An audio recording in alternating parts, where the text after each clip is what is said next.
Quel plaisir de vous rencontrer. Shalom David, shalom tout le monde. Shavuot Voilà. Tov. Shavuot Tov. Shabbat Tov Mevorach. Bonne préparation à Purim. Amen. J'ai bien compris, dimanche prochain, nous n'avons pas cours, n'est-ce pas? Exactement, Rav. C'est très bien. Ouais, donc, c'était inévitable, en fait. Exactement, Rav. On Oui. pourrait faire une Seouda en commun à distance. Pas de problème, pas de problème. Si vous gardez vos masques, il n'y a pas de problème. Ok. Bon, eh bien, je crois que nous sommes dans Orot HaTshuva, toujours. Nous sommes au chapitre tête, et nous sommes arrivés, je crois, à Yud. Pourquoi ça bouge tout le temps, là? Eh oh. J'y arrive, Rav. Hop, j'y arrive. Oui, on attend. Je suis très impatient. Excusez-moi, Rav. Tête, Yud. Tête, paragraphe Yud. Voilà. Bon, on avait donc parlé ici le chapitre tête qui est en train de clore avec le paragraphe Yud, nous entretient des difficultés de la Teshuvah, les tensions intérieures. Et nous avons également parlé du fait qu'il faut faire Teshuvah de la Teshuvah, étant donné que la Teshuvah demande un certain sacrifice de la vitalité à un moment. Or, sacrifier sa vitalité est en soi un péché. Donc, il faut faire Teshuvah de la Teshuvah. Il faut réparer les effets secondaires du remède qu'est la Teshuvah. Comme tout remède, tous les remèdes, comme vous le savez, ont des effets secondaires. Mais c'est normal, ça fait partie de la guérison. Les guérisons ont des effets secondaires qu'il faut après guérir. Donc, j'en étais ici là, le Rav va nous parler de la Teshuvah dans le calendrier. Il s'agit plus précisément il fait allusion au jour qui sépare la fête, qui sépare Kippour de la fête de Sukkot. Il y a 4 jours de préparation, et à quoi servent ces 4 jours? Eh bien, nous allons voir ça. Ateshuva vechol halichot hamaasiyot shela im haruach haklalit hasholetet beikara bayamim hamiyuchadim liteshuva. C'est-à-dire la teshuva et tous les comportements pratiques qu'elle implique, sans parler de l'esprit général qui domine essentiellement dans les jours qui sont consacrés à la Teshuvah, c'est-à-dire nous avons des journées consacrées à la Teshuvah, en particulier le mois d'Elul et les 10 jours qui vont de Rosh Hashanah à Kippour. C'est une longue période, et cette longue période déstabilise d'une certaine manière la normalité. Im god la toelet shela les zaker et anefashot, avec toute le bénéfice que l'on en retire pour purifier l'âme, l'Eaden et Arouach, d'améliorer l'esprit ou l'éther et Amaasim Kiuram, et de purifier les actions de leur laideur,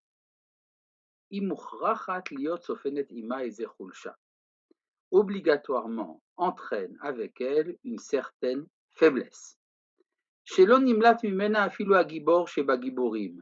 Et même le plus grand des vaillants, le vaillant parmi les vaillants, ne peut pas y échapper. C'est-à-dire, même si on est très fort dans sa personnalité, le fait d'avoir traversé la période de la Teshuvah entraîne un certain affaiblissement de la personne.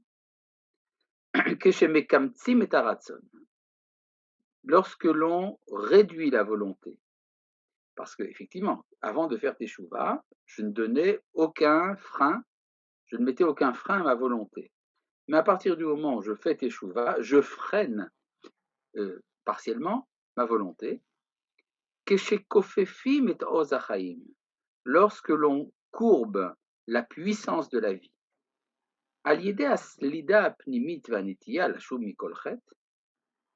par le biais du rejet intérieur et de la tendance à se repentir de tout péché, mitkametz gamken aratzon shelatov. Alors se réduit également la volonté de faire le bien. Et alors la puissance de la vie pure s'affaiblit elle aussi. Il n'y a pas seulement le désir de faire le mal, mais également le désir de faire le bien. Tout cela est affaibli.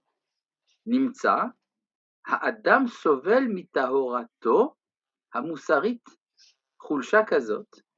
Donc cela veut dire qu'un homme souffrira de sa pureté morale d'une faiblesse qui ressemble chez Sovel Cholé chez Itrapa, qui ressemble à celle que ressent un malade qui s'est guéri à l'idée Hazrama électrique Chazaka, par un fort courant électrique. Le mot électri n'est plus employé aujourd'hui en hébreu moderne, on dit Hashmali. Mais du temps du Rav Kook, on disait encore électri. Chez Omnam Gersha et Aeres chez Bemachalato, qui certes a éloigné, a renvoyé le venin de sa maladie. Aval Ichlisha et Akoachachai Ve'abari Shebo, mais a également affaibli la puissance vitale et saine qu'il possédait. Shavim Alken Yamim Shel Simchat Kodesh. C'est la raison pour laquelle reviennent à nous des jours de joie sainte. Il parle ici de la fête de Sukkot.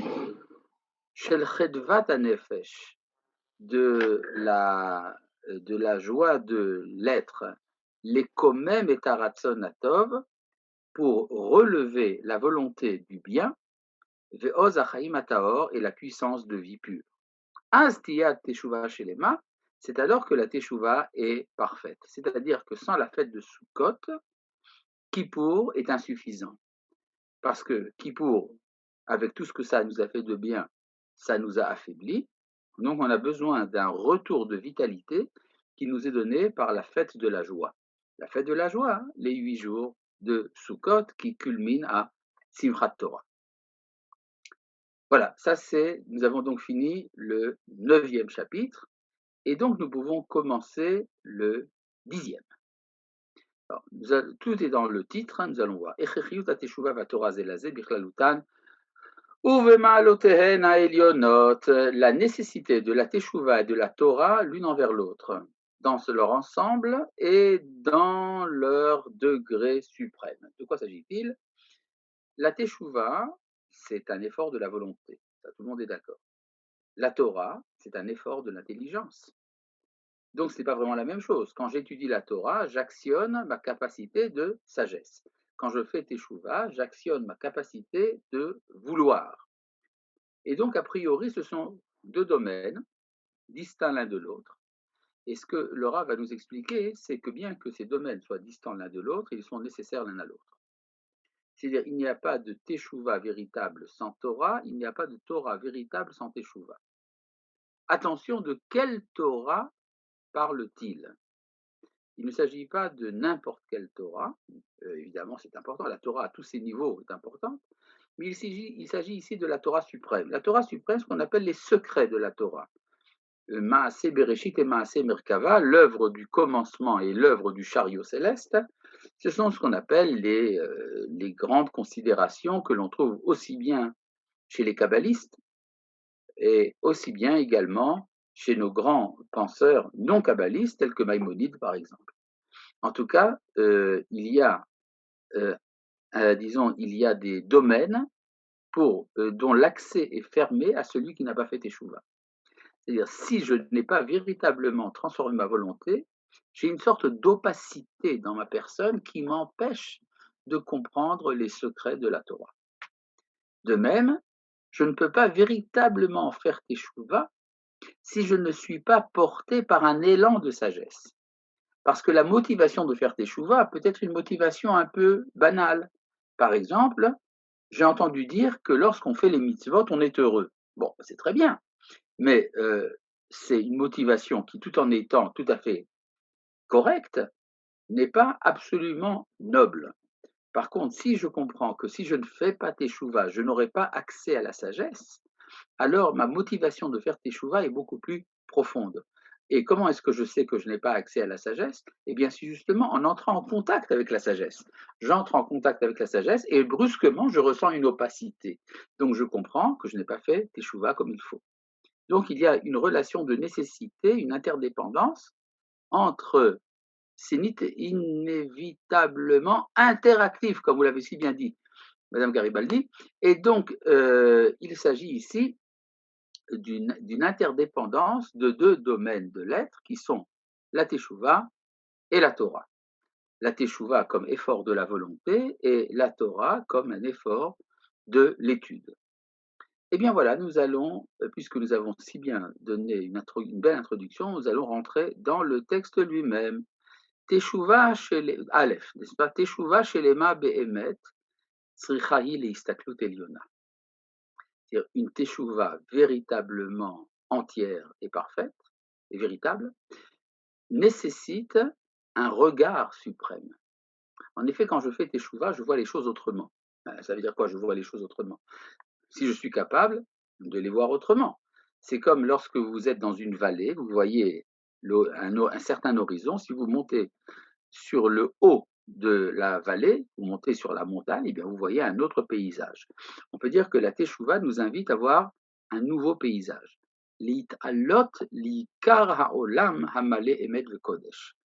C'est-à-dire de s'élever à ce qu'il y a de plus cher dans le monde quand il est rempli de vérité et de sainteté. Cela n'est possible. Ki'im que lorsque que si l'on se livre à la profondeur de la Torah et de la sagesse divine dans ce qui concerne les secrets du monde. Donc, je dois pour cela étudier les secrets de la Torah. Mais non, les secrets de la Torah ne sont pas donnés à tout le monde. Il y a des conditions pour étudier les secrets de la Torah. Donc, nous avons besoin pour cela. Alors, il y a ici une liste de choses qu'il faut faire pour envisager de rentrer dans les secrets de la Torah. Tout d'abord, les Nikayon Goufani, une limpidité corporelle. Il faut être propre. Les Tahara Midotit. Il faut la pureté de ses qualités intérieures, de son caractère. Betor Ozrim, comme auxiliaire. Shelo Ya'ivu Anane Hata'ava et Azohar Asichli. De sorte que les nuages de la passion ne recouvrent pas la lumière de l'intelligence. C'est presque, les philosophes aussi diraient des choses pareilles. Les philosophes disent il faut absolument avoir un bon caractère si on veut s'occuper de la connaissance. Aval. Réchit lechol haofaot. Mais le point de départ de toutes ces manifestations, muchachat lavo haTorah, c'est indispensable que ce soit la Torah. Non seulement la propreté corporelle et la pureté du caractère, mais il faut également avoir étudié la Torah. Vedavka Torah Eliona, mais précisément il faut pour cela la Torah supérieure. Sherakim shaberet et kol mechitzot habarzel sheben ha'adam hayachid v'atzibur leven aviem shebashamayim. Car ce n'est que elle, la Torah suprême, qui brise les cloisons de fer qui séparent l'homme individuel et collectif de leur Père qui est au ciel. C'est-à-dire, s'il n'y a pas de Teshuvah, il y a un écran de fer qu'on ne peut pas percer. Mais la Torah suprême perce même ces écrans de fer. A Teshuvah ba mitoch cheshbon salul shel olam barur. La Teshuvah a pour origine une réflexion limpide sur un monde clair.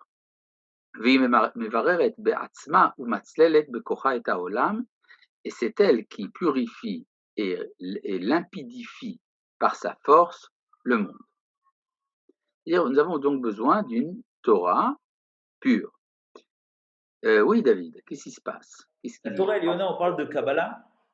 Alors, comme je l'ai dit dans la belle introduction à notre chapitre, pour ceux qui ont écouté, j'ai dit qu'il s'agissait de l'ensemble des secrets de la Torah, c'est-à-dire aussi bien la Kabbalah pour les kabbalistes que les études profondes pour des maîtres à nous qui ne sont pas des kabbalistes, comme Maïmonide par exemple. Le guide des égarés appartient également à ce domaine, bien que ne relevant pas de la tradition kabbalistique. D'accord? Et évidemment, la Kabbale en fait partie. Alors aujourd'hui, vous savez, la Kabbale, ça se vend bien. Comme disait Manitou, on rentre dans une librairie, on dit est-ce que vous avez de la Kabbalah et on demande combien de kilos. Mais C'est-à-dire qu'aujourd'hui, ça s'achète n'importe comment. C'est pas de ça dont il s'agit. Ce n'est pas la connaissance de la littérature kabbalistique. C'est l'accès dans la vie intérieure et profonde, et qui n'est pas donné à tous d'ailleurs. C'est une sorte de longueur d'onde qu'il faut avoir pour rencontrer les secrets de la Torah. C'est Alors, vrai également pour les intuitions nécessaires pour le guide des égarés. C'est-à-dire, il y a ce qu'on appelle un domaine de l'intuition. alors, vous venez Oui, de dire justement qu'on ne pouvait pas tous avoir accès à ces secrets-là, à ce monde-là.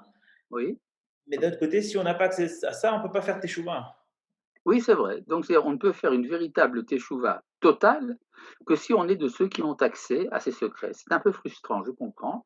Mais, d'un autre côté, n'oublions pas ce que dit Maïmonide, c'est que l'ensemble des hommes travaillent ensemble. C'est-à-dire, il y a parfois un personnage qui mériterait que pour lui le monde soit créé, il donne un sens à tous les autres milliards d'êtres qui participent de son existence, de son expérience.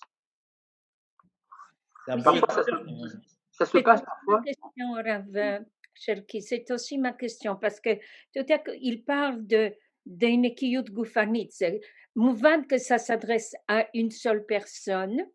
Et tout à coup, quand vous avez lu, il y a ici Tzibour, qui est Yachid ve Tzibour, qui peut avoir ce kesher entre Kadosh Baruch Hu. Tout à coup, cette personne, elle est dans le Tzibour. Ah oui, Comment, bien. comment il passe, disons, il dit que la personne privée, disons, l'être seul, doit avoir une nekiyut gufanit ve taharat midot. Et, et, et tout à coup, il y a une phrase là ici qui est la condition qu'il soit vraiment en kesher betzibur ve'az yesh kesher lakadosh baruch hu. Bon, je vais reprendre.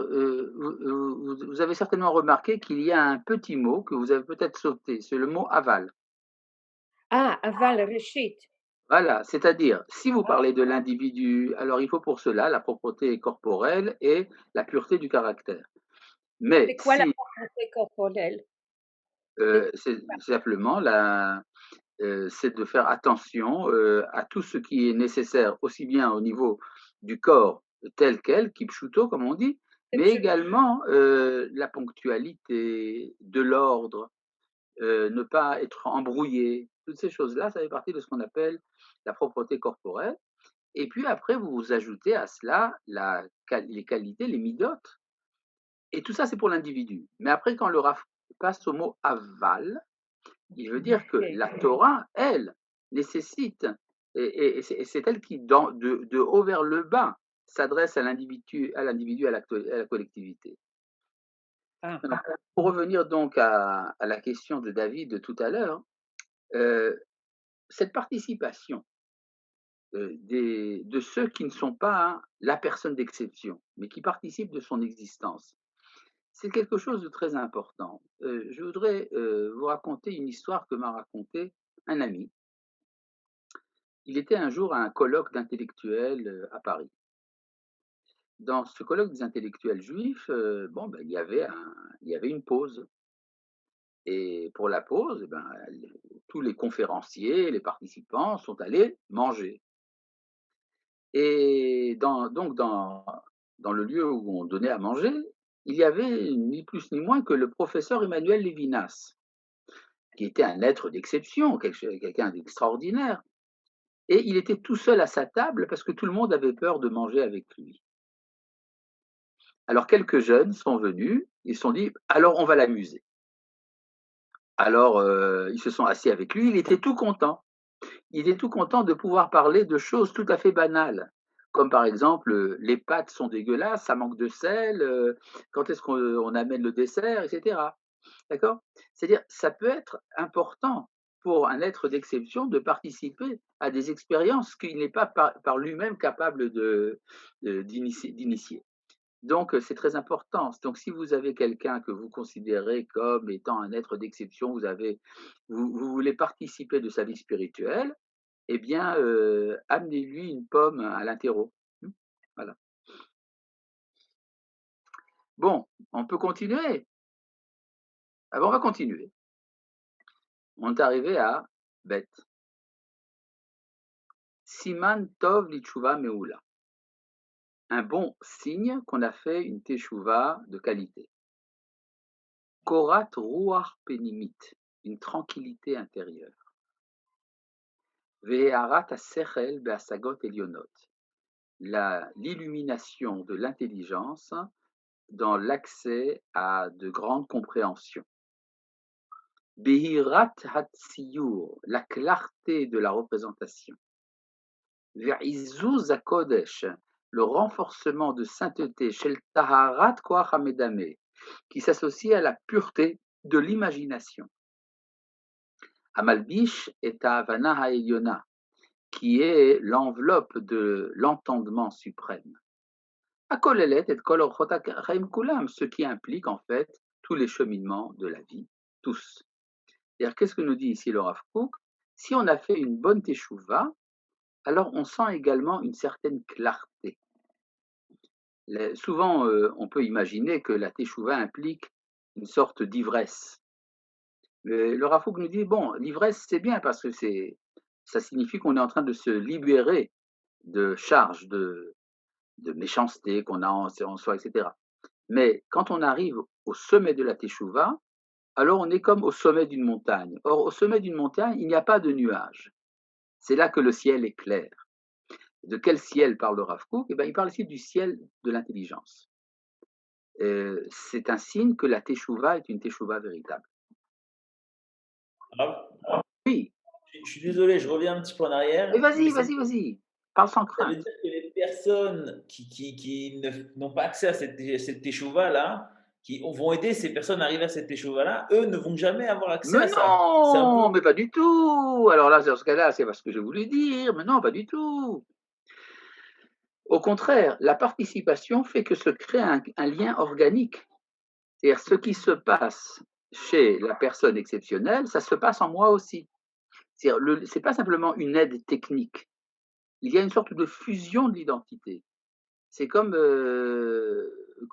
disent les Chachamim, celui qui enseigne la Torah au fils de son prochain, c'est comme s'il l'avait enfanté. Or, le lien qu'il y a entre un père et un enfant est beaucoup plus fort qu'un lien technique. Il y a une sorte d'identité de la personne, identité des identités. Et ça, c'est quelque chose qui se ressent. Vous appelez ça un transfert organique? Oui, bien sûr. On pourrait dire, c'est un peu ce qui se passe dans l'expérience de l'amour. Quand il y a amour véritable, il y a relativement une sorte de fusion des volontés. Donc une fusion des compréhensions. Des personnes qui se connaissent depuis longtemps savent presque intuitivement ce que l'autre pense et ce que l'autre désire. N'est-ce pas? Donc je pense que c'est quelque chose de beaucoup plus fort que simplement un contact technique. Enfin, David, tu le sais bien.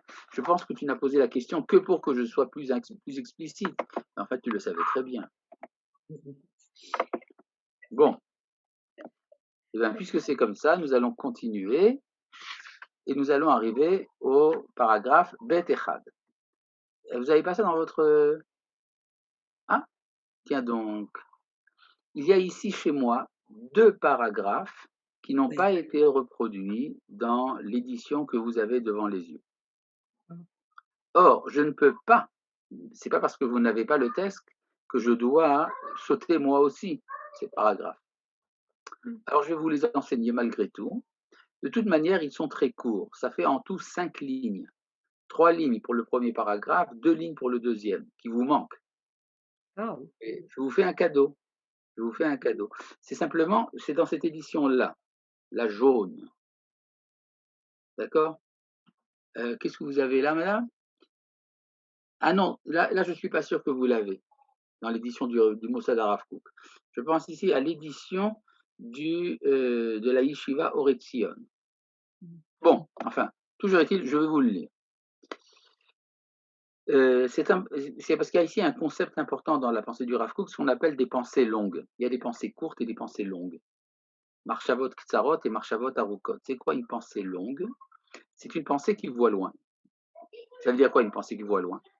Par exemple, je peux, dans le cadre de mes réflexions, faire quelques calculs, des calculs qui ne vont pas très loin. Par exemple, ça ira, qu'est-ce qu'ils vont penser mes voisins? Ou que pensera ma famille? ou quelle sera mon action sur mon quartier. Tout ça est important. Ou bien quelle sera mon action sur moi-même ou sur les 2 mois à venir. Mais il y a parfois des considérations très très longues. Qu'est-ce qui va se passer dans des milliers d'années? Par exemple, c'était le genre de pensée qu'avait probablement Abraham Avinu lorsqu'il a brisé les idoles. Je ne pense pas qu'il a brisé les idoles parce qu'il les trouvait laides et qu'il voulait sauver son papa de l'idolâtrie. Non, quand Abraham brise les idoles, il a une réflexion qui englobe l'histoire. Et donc, il a ce qu'on appelle une pensée longue, longue dans le temps. Il C'est a oui, comme la névoie. oui, alors la névoie, et vous avez différents degrés de névoie. Vous avez une névoie qui va très proche et une névoie qui va très loin. Par exemple, si vous retrouvez la prophétie de Moshe dans le cantique de Haazinu à la fin de la Torah, on voit qu'il regarde depuis très très loin et qu'il regarde très en avant aussi. Il considère la création du monde réellement, Hashamaim vadabera v'tishma haaretzim refi, et il en arrive jusqu'à la résurrection des morts. Et tout ce qu'il met au milieu, c'est le passage de l'un à l'autre, de l'origine métaphysique la plus éthérée aux fins les plus dernières de toute l'existence. Ça, c'est la prophétie de Moshe. Maintenant, vous avez des prophètes qui ne voient que ce qui va se passer dans les 10 ans à venir. Ça existe aussi. De même que vous avez différentes longueurs de pensée chez ceux qui ne sont pas prophètes, vous avez également différentes longueurs de pensée chez les prophètes. D'accord? C'est le principe de ce qu'on appelle Erech Hapaim. Erech Hapaim, ou en araméen Arichanpin, c'est une réflexion qui va très loin. Maintenant, cette réflexion va très loin dans le temps, elle peut également aller très loin dans la chaîne des causes. J'essaie de comprendre la cause d'un phénomène, mais parfois je veux comprendre la cause de la cause. Et donc, il faut pour ça ce qu'on appelle avoir une pensée longue. Alors, je reprends, le Rav Kook dit qu'on accède à cette pensée grâce à la teshuva. Tant que je ne fais pas teshuva, je reste dans un cadre de considération extrêmement étriqué, mais quand je fais teshuva, brusquement, j'ouvre devant moi des perspectives auxquelles je n'avais pas pensé auparavant. Alors, je lis ça ici, que chez Shavim Bitshuva Shelema, lorsqu'on fait une teshuva entière, Efshar Acharkach Larshov Marchavot Arukot. On peut penser après des pensées longues. Mais lorsque la teshuva est encore boiteuse,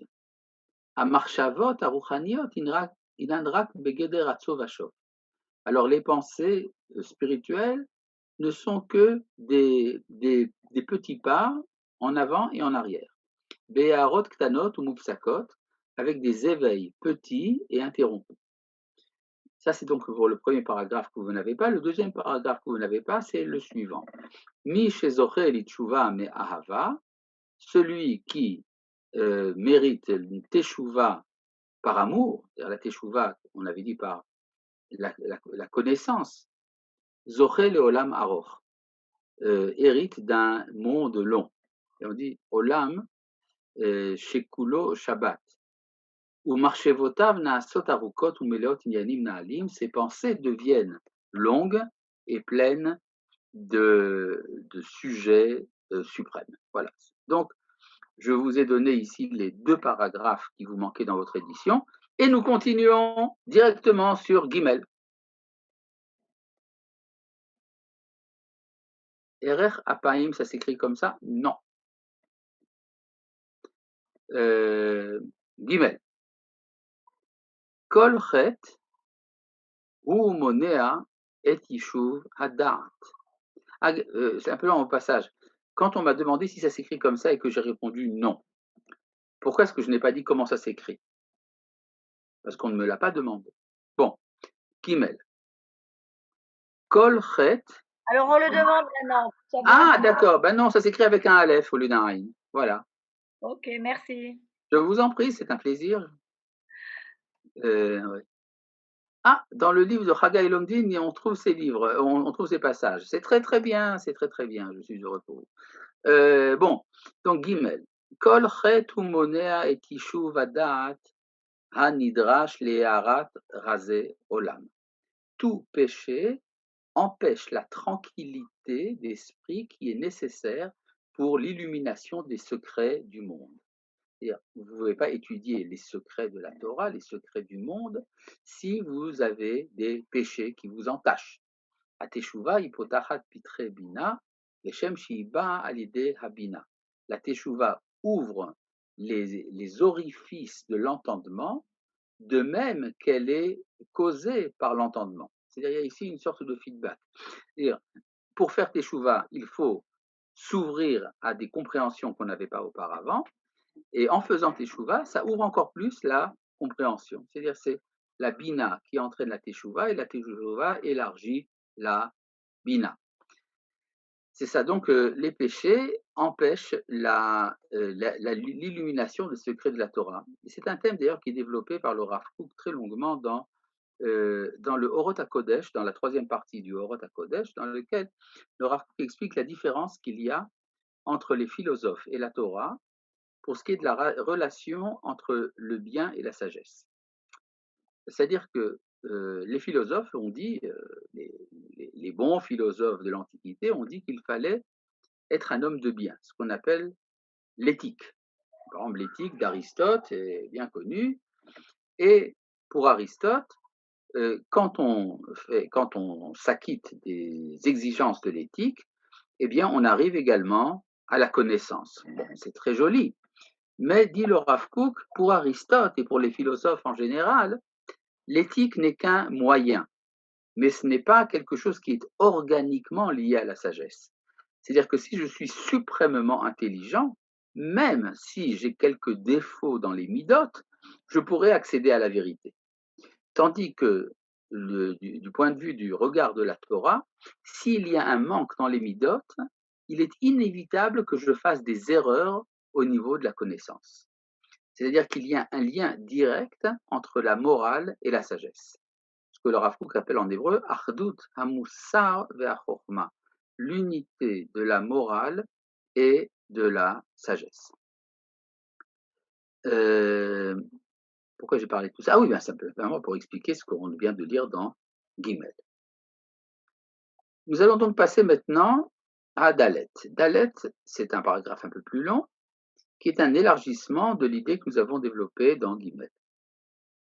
A teshuva muchachati la skala Elohit, la teshuva est nécessaire pour l'intelligence de la divinité. Imut saratzon ve'arato, le renforcement de la volonté et son illumination. Ve'imut sasechel, et le renforcement de l'intelligence. Achuzim hem ze bazé, sont liés l'un à l'autre.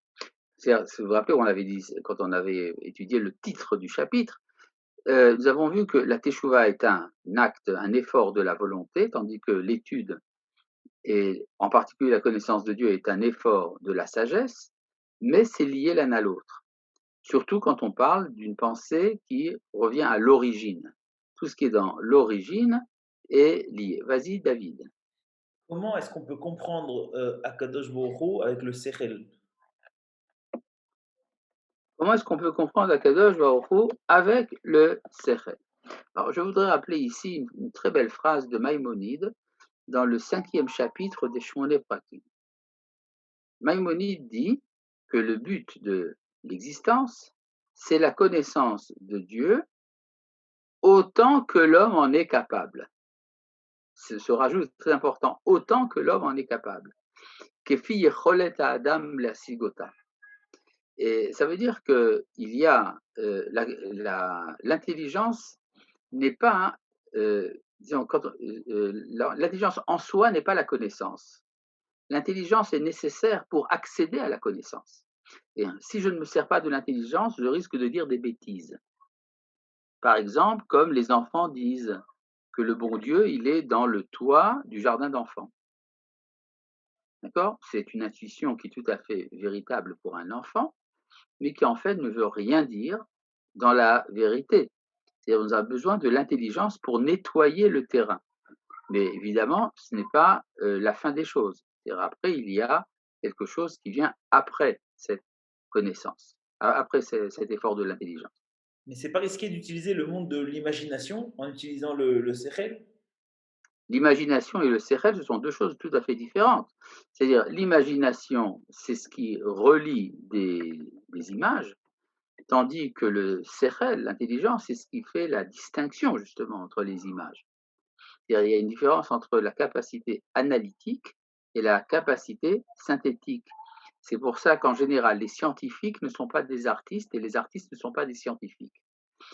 Il y a évidemment des êtres d'exception qui sont à la fois artistes et scientifiques, qui sont à la fois capables de synthèse et d'analyse tout en même temps. Bah, cache-toi. Et donc, nous continuons ici dans le Dalet. A Teshuvah muchachat hi la'haskala Elohit. La Teshuvah est absolument indispensable pour l'intelligence de la divinité, car imutz haratzon ve'harato, le renforcement de la volonté et son illumination, c'est ce que fait la Teshuvah. Ve'imutz hasechel et le renforcement de l'intelligence, achuzim emzebazé sont liés l'un à l'autre. Apeulot, les actions. Marbot or ala shorashim ha'elyonim shemem novot, cause un surplus de lumière dans les racines suprêmes dont elles viennent. Bon, ça, à nouveau, ça c'est une idée qu'on peut trouver par exemple chez le Ramchal, Rabbi Moshe Chaim Luzzatto, qu'il y a dans le monde une sorte de, on pourrait dire, d'embranchement. C'est-à-dire, le monde ressemble à un arbre qui a des racines, qui a un tronc, qui a des branches. Les branches ont des petites branches, des branchages, qui chacune de ces brindilles finalement a des feuilles. Les feuilles ont des fleurs et les fleurs donnent des fruits. Avec cette différence que l'arbre dont il est question, l'arbre du monde, est à l'envers. C'est-à-dire les racines sont en haut et les branches sont en bas.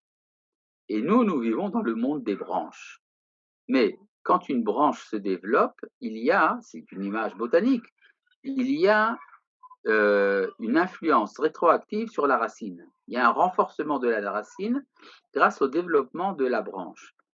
Les branches chez nous, ce sont nos actions. Nos actions découlent de racines. Et ce que dit ici le Rav Kook, c'est apeulot, les actions que nous faisons, marbot or, augmentent de la lumière. À la shorashim ha'elyonim shemehem novot, qui s'introduit dans les racines suprêmes dont les actions découlent. Virikshe hanefesh, les sentiments de l'être. Amiusadim mishorshe akdusha ha'elyona, qui sont basés sur les racines de la sainteté suprême. Megalim bimtziutam atzma et ashorashim halalu, révèlent dans leur être même ces racines-là. Lachen, c'est pourquoi. Mi shemuchan lidvikut Elohit edirit, celui qui est prédisposé à un attachement permanent à Dieu, I efshar lo bema'alach pachut mise, ne peut pas se contenter de moins que ça, c'est-à-dire de moins que la teshuvah. Umuchanot bikirbo kvar kama sibot machichot gashmiyot uruchaniyot, et sont disposés pour lui, en lui, déjà des causes nécessaires, aussi bien matérielles que spirituelles, qui l'encourage à revenir à l'attachement à Dieu de manière parfaite. Omnam, mais on ne peut accéder à cela qu'après une humilité absolue. C'est quoi l'humilité? Alors, l'humilité n'est pas se laisser écraser, pas du tout. L'humilité, la anava véritable, c'est l'ouverture. C'est le fait de savoir que l'on n'est porté pas par soi-même, mais qu'on est porté par quelqu'un d'autre.